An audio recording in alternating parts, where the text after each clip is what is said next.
Another person writes, your honesty is refreshing. Thank you. I'm terrified to give up my best friend, wine, but I'm getting close to my first day of no alcohol.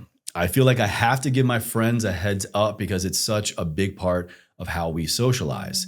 Part of me feels guilty that I'm no longer going to be able to participate in our gatherings as I don't think I'm strong enough to say no. But I'm not loving how I feel and look, so I know it has to be done. So then I guess the question there is, how do we socialize without alcohol? Such a good question. And wine was my best friend too. I loved a good Pinot Noir. And, if ever the temptation came up for me in the early days, I used to remind myself that I probably consumed enough wine to, fill a large pool, and that I didn't really need to try any more wine. But I can understand and appreciate the relationship and feeling like we're losing our best friend. There's definitely a grief associated with letting that go.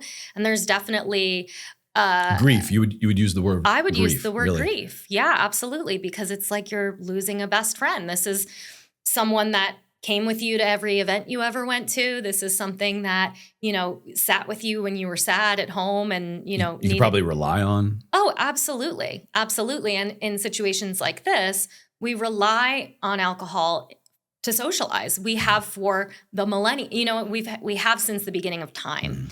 And that can feel really scary going into that because we don't. It's almost like from Talladega Nights when he's like, I don't know what to do with my hands, right? Like, I don't know what to do with my hands if I'm not drinking. But a lot of it is that trial and error of going into it and just exploring it. See how you feel without it. You might actually, once you turn down that first drink, it gets a little bit easier to turn down another drink. Having an alternative in your hand, maybe it's a non-alcoholic wine, or maybe it is another non-alcoholic beverage that isn't as triggering. It's a non-alcoholic beer or a mocktail. But I think, yes, tell your friends because it's not as polarizing as it used to be. So your friends might say, I've been thinking about doing that too. Why don't we all do an alcohol-free social gathering and see how it goes? Yeah. So a lot of times we live in this fear of, oh my gosh, what are people going to think? How is this going to change who I am? And it's usually like the monster under the bed, right? Like it's scarier than it seems. When we do it, we go, oh, this is like an old sock under the bed. It wasn't a monster at all. And yeah, it changes how we feel. And I really believe it's a super empowering choice. I told a client not long ago, and I love this, like this is a superpower. To go into a room and be the only one that doesn't drink, to go to the bachelorette party and be the only one that doesn't drink, it's a superpower. That's a power move. It's badass. Yeah, it's power. It's badass because everyone else is doing this thing and you are rising above that thing. It isn't a weakness, it's a strength, right? But we often think of it as this weakness. We think of it as we can't hold our alcohol or we can't, people are going to think that we have a problem and that this means something about us, forgetting that we have the ability to decide what it means for us. Yes. It means that I don't like how this was making me feel, so I've decided to stop drinking it, and I actually feel really good. So reframing it back to yourself as a positive rather than a negative, and not kind of hiding behind that fear, but instead making it an empowered choice and something that you're excited about, you're happy about, and that is having an impact that means something to you. And people aren't going to push back on that. Exactly. Yeah. I mean, do anything with meaning, and I feel like you're going to feel more empowered pretty quickly and look back on it in the not too distant future and go, I'm so glad that I did that. But I just want to kind of stay here for a moment because I feel like this person might have been exaggerating a little bit. Who knows? But not to nitpick their words that much, but I mean, very intense words they're using to describe alcohol. I feel like I have to give my friends a heads up. Like, what part of any personal choice we make in our life should we have to warn our friends about? Sure, maybe your close friends, if you're gonna be making a deviation in your norm, maybe changing things up that change how they interact with you. Like if they're really your friends, you should be able to let them know and you can have a conversation about it.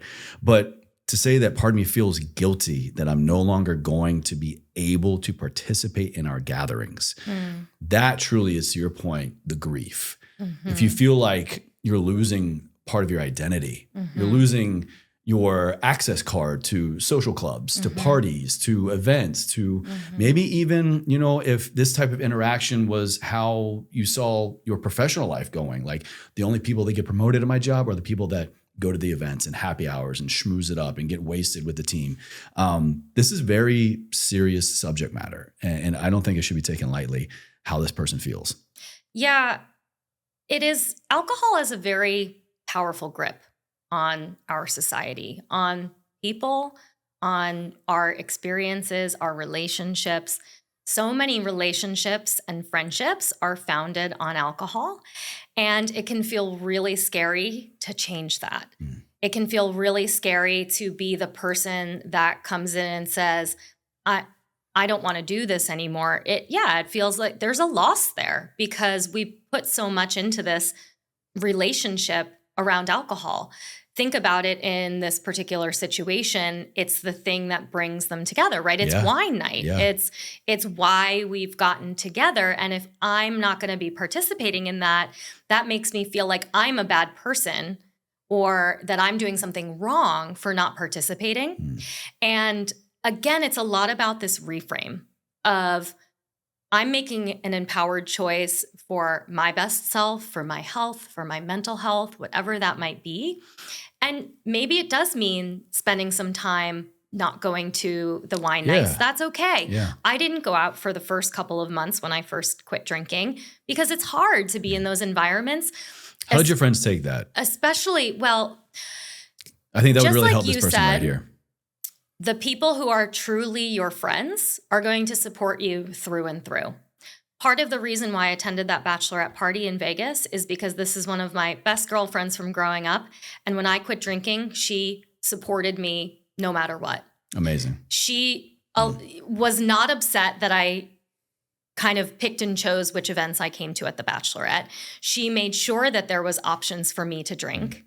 She went out of her way to make sure that I was okay and I was feeling comfortable. And true friendships and relationships are going to be supportive in that way. If the other person is projecting something, it usually means more about them than it does about you. So, if someone is upset that you're not drinking, it's probably because they're worried about their own relationship with alcohol and they're projecting onto you their own discomfort. So that's, again, where framing it back to the empowerment piece of instead of going into it, hey guys, I'm not drinking anymore and I know it's going to be really hard and I'm really worried about it. It's, I've been following this thing and I haven't been drinking. I've been feeling good. Here's these non-alcoholic drinks I brought. I brought a little for everyone if you guys want to taste them. I am excited about this. I'm going into it with a positive mindset is a very different way to approach it. So it's taking our power back in the situation and even thinking about the intensity of those words. How do we reframe them? Part of it is, I love this quote that says, fear is excitement without the breath. Ooh, I like that. Right? So a lot of times we're afraid of something, but we're actually kind of excited about it. Wow, what could this mean for me if my life isn't run by alcohol? Wow, I might be able to get up in the morning and work out. I might be able to lose that weight I've been wanting to. I might not be as depressed. I might be able to get a promotion at work. Whatever those things are that mean something for you, look at those positive things that it can bring to you instead of what you're losing. But I won't discount the grief that is a part of it too.